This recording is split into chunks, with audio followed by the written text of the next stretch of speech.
Bienvenue dans Octopus, le podcast Made in Belgium de la LIFRAS, Ligue francophone de recherche et d'activités subaquatiques. Ici, on prend une grande inspiration et on plonge ensemble dans l'univers fascinant du monde subaquatique. Ajustez votre masque, réglez vos palmes, Octopus commence maintenant. Jennifer, bonjour. Bonjour Mickaël. Alors on est aussi en présence d'Anne-Sophie. Bonjour Anne-Sophie. Bonjour Mickaël. Jennifer, tu es monitrice fédérale depuis 2022, une jeune monitrice. Tu es kiné également. Et c'est peut-être pour ça que tu as une approche un peu originale de la plongée. De quoi vas-tu nous parler aujourd'hui ? J'avais envie de parler des bienfaits de la plongée au sens large et notamment ceux qui m'ont surtout été révélés grâce à la plongée adaptée. Donc le fait de plonger avec des personnes porteuses de handicap. Anne-Sophie, tu es également dans le même club que Jennifer. Tu peux nous dire quel brevet tu as ? Je suis niveau 1 en plongée adaptée. Ah, en plongée adaptée, donc ça veut dire un plongeur qui est porteur d'un handicap. Tu peux nous dire un petit peu ce que tu as ? Oui, moi je suis atteinte de nanisme. Je suis en chaise roulante, mais j'ai une capacité de savoir un petit peu marcher. Moi j'ai envie de savoir, Anne-Sophie, tu t'es mis à la plongée, comment ça s'est passé ? En novembre 2014, j'ai découvert la plongée grâce à mon ancienne kiné qui a entendu qu'on pouvait faire des baptêmes pour enfants, adultes et handicapés. J'ai cherché, je me suis présentée, je suis allée dans l'eau. Comment tu l'as vécu ? Très bien, mais avec un peu d'appréhension quand même, de tenir le détendeur dans la bouche. L'avantage, c'est que j'étais la seule en situation de handicap sur place, donc j'ai vraiment eu un baptême de toute l'après-midi pratiquement où on a pu s'occuper de moi. C'était génial. Tu plonges depuis combien de temps, Anne-Sophie ? Depuis 10 ans maintenant. Depuis 10 ans, waouh, c'est pas mal quand même là. Et donc Oui. tu as combien de plongées ? 267 actuellement aujourd'hui. Tu peux nous dire si la plongée t'apporte quelque chose ? Alors, un bienfait au niveau respiratoire et pour moi, ça élimine vraiment les douleurs articulaires après et plusieurs heures et plusieurs journées après la plongée. Alors Jennifer, est-ce que tu peux nous en dire un petit peu plus justement par rapport à ces bienfaits ? Le bienfait le plus traditionnel qu'on entend quand on demande à un plongeur pourquoi il fait de la plongée, c'est le côté je me sens bien, j'oublie ma semaine. Ça, je pense que tous les plongeurs, en effet, le ressentent. Hein. On a une semaine difficile derrière nous. On n'attend qu'une chose, c'est de pouvoir aller plonger. Et après, se retrouver entre amis et tous nos soucis disparaissent. C'est ça. Jennifer, est-ce que tu peux expliquer ce qui se passe exactement, peut-être avec une approche médicale ? Oui, il y a plusieurs explications, mais probablement que la principale serait la surstimulation sensorielle qui va prendre la place dans notre cerveau par rapport à toutes nos pensées qui peuvent nous encombrer. L'éveil de nos sens à travers le contact dans l'eau et le côté apesanteur quand on est immergé avec notre bloc de plongée. D'un point de vue plus pratico-pratique, on voit d'autres choses, on entend d'autres bruits et surtout, notre corps en 3 dimensions va être perçu complètement différent, aussi bien par les récepteurs de notre peau, les récepteurs de l'équilibre, les récepteurs au sein de nos articulations et de nos muscles, ce qui fait que toute cette décharge d'informations au niveau de notre cerveau va prendre la place de toute pensée parasite. En général, elle s'envole dès qu'on a la tête sous l'eau. Donc on peut faire un lien avec les états de pleine conscience qui sont recherchés notamment par ceux qui font de la méditation. Alors Anne-Sophie, est-ce que tu savais que tu avais des capteurs dans ton corps ? Non, pas du tout. Jennifer, on parle de bienfaits de la plongée au niveau psychologique. Est-ce que ça a été démontré ? Il y a eu des études ? Il y a 2 études, quand on parle de ça, des études qui ont été menées en 2015 et en 2017, donc c'est quand même relativement récent, par des équipes internationales, mais notamment incluant des professeurs français. Une étude en 2015, l'étude Dive Stress, qui a comparé la plongée et le kayak et l'escalade, et qui a montré une amélioration de la gestion du stress au quotidien et surtout de la capacité à gérer les imprévus, et qui a été réellement significative en faveur de la plongée par rapport au sport kayak-escalade. Ah, mais c'est pas mal ça. L'autre étude, l'étude Dive Hope, qui a été menée en 2017, concernait, elle, les victimes de l'attentat du Bataclan en France. Quel rapport avec la plongée là, je comprends pas.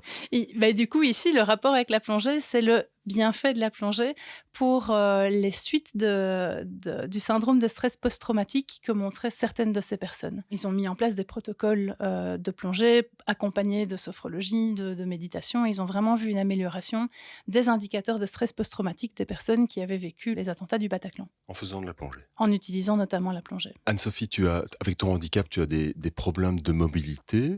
Est-ce que dans l'eau, ces problèmes, tu les ressens toujours ? Non, dans l'eau, je ne ressens pas la douleur justement parce que je pense que je suis tellement bien dans l'eau que, comme Jennifer disait, mon cerveau est attiré par ce que je vais voir. J'aime bien être dans l'eau grâce à Archimède. On est porté par l'eau. On est moins lourd. Il y a plus d'aisance dans nos mouvements et j'ai l'impression qu'on sait quand même faire plus de mouvements que sur Terre. On est libéré de la chaise aussi, surtout. Même si on a le poids de la bouteille, les plombs, ben on est bien dans l'eau en fait. On en profite à fond. On veut rester le plus longtemps possible.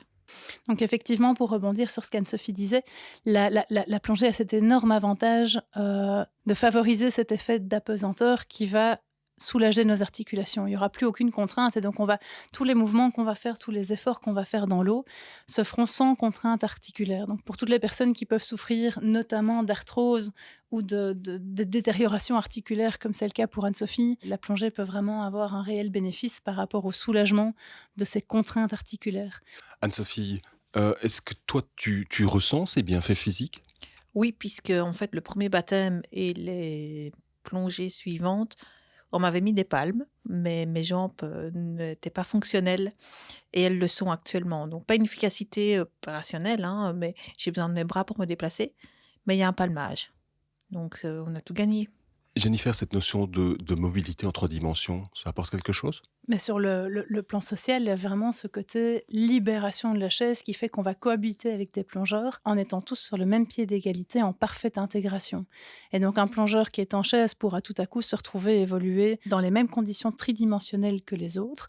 Je pense aussi à des plongeurs déficients visuels qui n'auront peut-être plus peur, comme sur Terre, de trébucher sur quelque chose, guidés par leurs encadrants. Donc il y a vraiment une libération des contraintes terrestres propres au handicap de chacun. Je pense aussi qu'on peut parler de cette période du Covid que tu as quand même un peu relativement mal vécue. Oui, tout à fait. J'ai mal vécu cette période puisque l'arrêt de la plongée, de toute activité de kiné, de rééducation, j'étais très encombrée. La pneumo a compris tout de suite qu'il fallait que je sois prise en charge au niveau kiné respiratoire parce que j'étais à la limite de l'asthme quand je suis arrivée dans son bureau. Et j'avais des douleurs partout, au point que je savais même plus me brosser les cheveux, parce que je savais plus atteindre ma tête avec ma main. Et donc, les épaules en ont pris un coup. Donc, clairement, il faut bouger pour gagner des capacités musculaires. Jennifer, voilà, Anne-Sophie ici nous parle de ses bienfaits physiques au niveau moteur, donc ses articulations vont mieux quand elle plonge, clairement, ou vont nettement moins bien quand elle ne plonge pas, mais elle a aussi parlé de capacités respiratoires qui pouvaient être améliorées quand elle plongeait. La pression de l'eau a, en termes physiques, un effet de drainage sur l'arbre bronchique qui pourrait expliquer qu'elle se sente moins encombrée quand elle pratique la plongée de façon régulière. Mais il y a également le fait de respirer de façon consciente sur un détendeur qui implique une respiration profonde, lente, contrôlée, donc la gestion du souffle. Cette perception consciente qui améliore considérablement la qualité de la ventilation. C'est quelque chose qu'on voit bien quand on travaille l'apnée en piscine, quand on apprend à se décontracter, quand on apprend à respirer avec son ventre. C'est ce qu'on appelle la respiration diaphragmatique. Ça permet vraiment d'améliorer la qualité de la ventilation. Là, j'entends la kiné parler et j'entends aussi l'expérience de monitrice, mais concrètement, quelqu'un qui a des problèmes respiratoires, est-ce que c'est mesuré lors de tests où on voit une différence entre le avant la plongée ou après la plongée? Si on reprend l'exemple d'Anne-Sophie qui est suivie par un pneumologue, elle est soumise à des tests qu'on appelle des tests de spirométrie ventilatoire, donc qui testent vraiment toutes les caractéristiques de la respiration, aussi bien les volumes que les débits inspiratoires, les débits expiratoires. Et dans le cadre d'Anne-Sophie, que ce soit avant qu'elle pratique la plongée, au début du Covid, à la fin du Covid et quand elle est testée, je pense, annuellement, ils ont vraiment établi des différences objectives entre avant la pratique, après la pratique, au début du Covid, à la fin du Covid, qui à mon sens, ont vraiment permis de mettre le doigt sur quelque chose de réellement intéressant en plongée. Moi, j'ai passé toute ma scolarité jusqu'à mes 12 ans à faire des bronchites répétitives, avoir le médecin traitant toute la période de l'année, on va dire. Donc, Depuis que je fais de la plongée, justement, je ne suis beaucoup moins malade et je pense que je ne fais presque plus de bronchite. Alors pour bien te connaître, Anne-Sophie, moi je peux dire aussi qu'il faut une sacrée capacité respiratoire pour avoir le débit de parole qu'on entend régulièrement chez Oui, ça toi. c'est vrai. Jennifer, assez chouette, là on commence vraiment à se rendre compte que la plongée, ça fait du bien pour beaucoup de choses. Mais c'est vrai qu'on entend aussi que certains problèmes, dont des problèmes cardiaques, peuvent être une contre-indication. Qu'est-ce qui se passe dans ce cas-là quand on plonge? La plongée va représenter une charge de travail accrue pour le système cardio-respiratoire. C'est ce qui fait qu'il y a un certain nombre de contre-indications qui peuvent empêcher l'activité. Et donc, c'est aux médecins traitants, éventuellement guidés par des médecins hyperbares ou en tout cas spécialistes, de déterminer à partir de quel moment ça devient quelque chose de bénéfique ou une contre-indication, ou à partir de quand il faut adapter la pratique. J'ai entendu parler aussi de bienfaits au niveau cardiaque. Pour une personne en bonne santé qui ne présente pas de contre-indication, la plongée peut apporter plusieurs éléments bénéfiques. Simplement, quand on se met à l'eau, le simple contact de l'eau fraîche avec la peau du visage, qui va entraîner ce qu'on appelle le réflexe d'immersion, qui entraîne une bradycardie, donc un ralentissement de la fréquence cardiaque, c'est un réflexe qu'ont tous les mammifères, qui ne sont pas du tout adaptés au milieu marin. Et donc, du moment où ils se trouvent immergés, leur fréquence cardiaque va ralentir de façon à ce que leur système puisse supporter une apnée pour laquelle ils ne sont pas faits. Et donc, le fait que le cœur ralentisse va réduire les besoins en oxygène et vont leur permettre de survivre quelque part à une apnée qui n'était pas prévue par leur système au départ. Et c'est quelque chose qui, à long terme, peut avoir un effet cardioprotecteur, donc un côté préventif et bénéfique pour la fonction cardiaque. Ensuite, sur le système vasculaire au sens plus large, beaucoup de plongeurs ont déjà entendu parler du blood shift. Le blood shift, c'est une redistribution du volume sanguin en immersion. Donc, par le simple fait d'avoir cette pression de l'eau sur notre corps, on va avoir un effet bas de contention sur les membres, sur les extrémités, associé à une vasoconstriction, donc une contraction des vaisseaux sanguins périphériques qui va entraîner un mouvement du volume sanguin vers le thorax. Et donc, pour ceux qui souffrent par exemple d'œdème de jambes lourdes, il peut réellement y avoir un effet bénéfique sur le retour veineux et donc une sensation de légèreté quand on sort de la plongée. Mais ça veut dire aussi que si on a un afflux de sang vers le thorax et donc inévitablement vers le cœur, vers le poumon, il pourra également y avoir une augmentation au niveau de la charge que le cœur va devoir supporter, une augmentation de volume et donc une augmentation de débit. Pour les personnes qui présentent des fragilités, c'est là que cette surcharge pourrait être délétère. Jennifer, la plongée est un sport pour tous. On fait des efforts quand on doit porter son matériel, mais en même temps, est-ce que c'est un sport réellement physique? Alors ça dépend dans tous les cas comment on la pratique, mais le point commun entre la plongée adaptée, donc la plongée qui va s'adresser à des personnes en situation de handicap, la plongée loisir, la plongée plus sportive ou la plongée technique, c'est que la résistance de l'eau, quoi qu'il en soit, s'appliquera sur tout le corps. Et ça permettra une tonification globale. Alors évidemment, une tonification plus importante du bas du corps, des fessiers, des abdos, du dos, donc de tous les muscles qui nous permettent d'une part de palmer, d'autre part de se gainer et de se maintenir dans la position idéale pour évoluer en plongée. Et donc probablement que ce sont ces éléments-là qui réveillait chez Anso l'activation en tout cas de ses jambes. Anne-Sophie, je ne sais pas ce que tu en penses, mais moi, un des moments préférés de la plongée, c'est l'après-plongée. C'est un moment important aussi pour toi? On va boire un verre, on est entre amis, on discute, on en profite à fond. Est-ce que c'est quelque chose que tu connaissais avant? Non, pas du tout. Tu pourrais t'en passer? Non. Ah non, absolument pas. Jennifer, est-ce qu'on peut dire qu'il y a un aspect social dans le fait de faire de la plongée? Oui.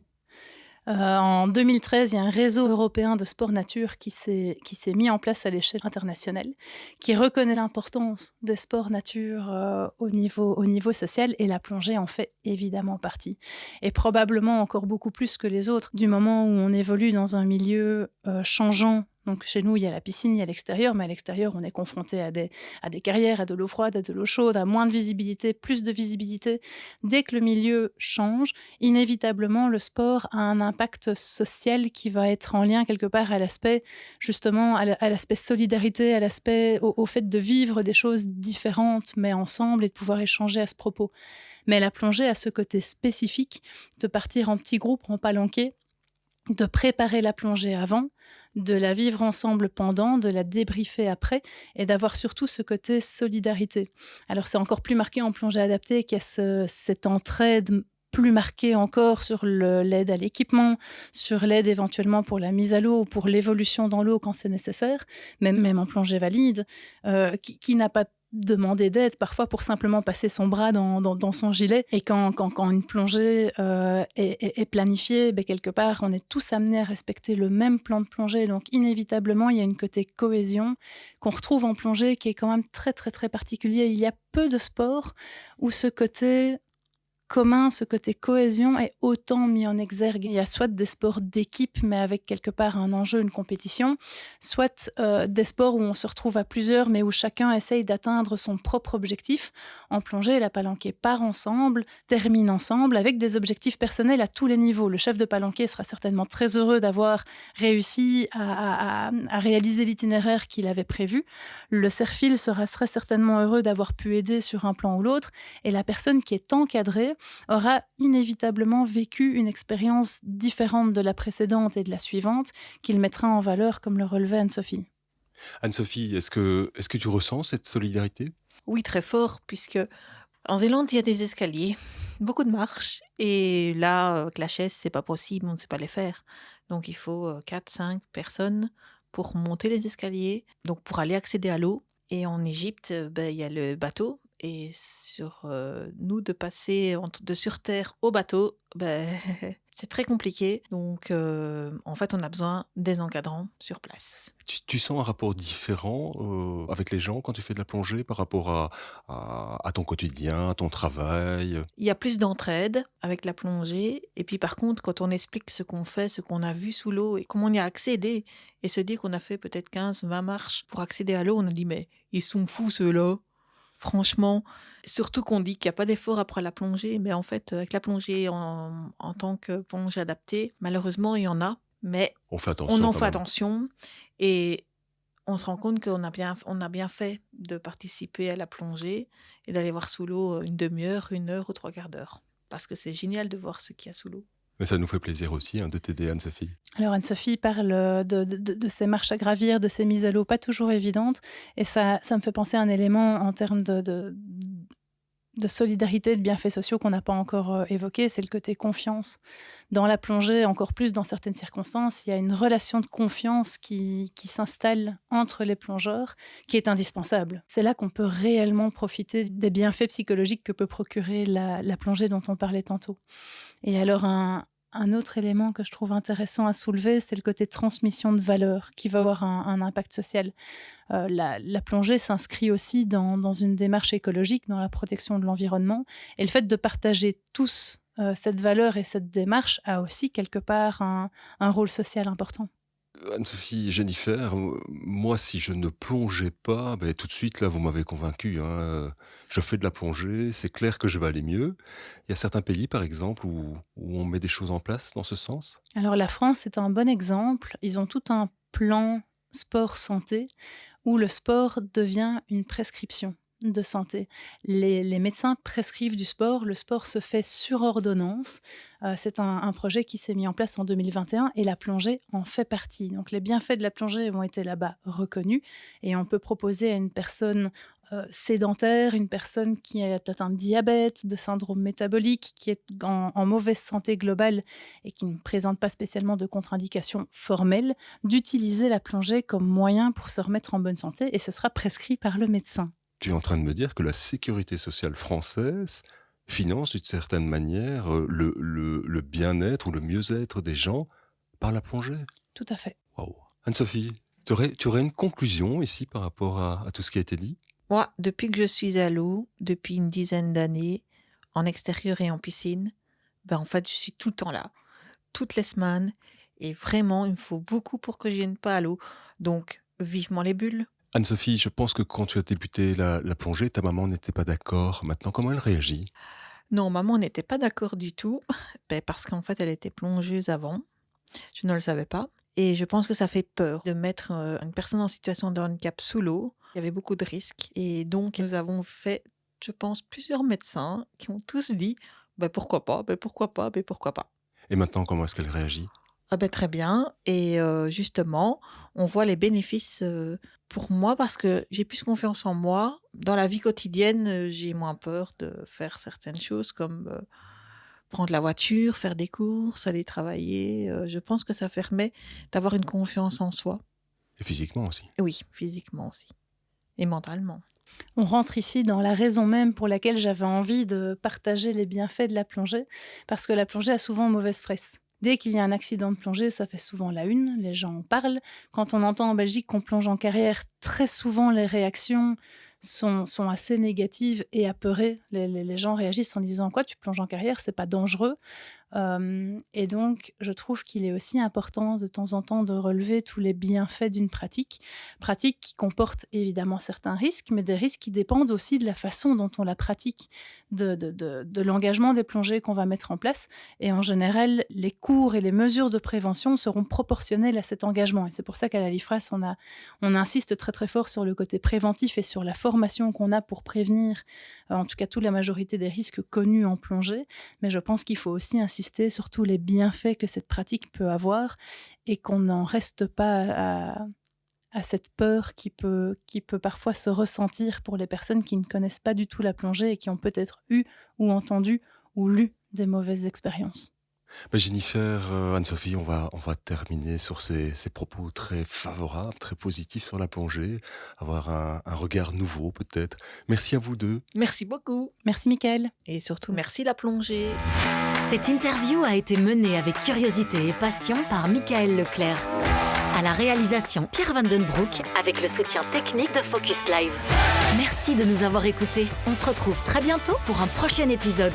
Une idée de sujet, une histoire à partager? Écrivez-nous à octopus@lifras.be. Et si ce podcast vous a plu, pensez à le liker, le partager ou laisser un commentaire. Ça nous aide énormément à faire grandir ce projet. À bientôt!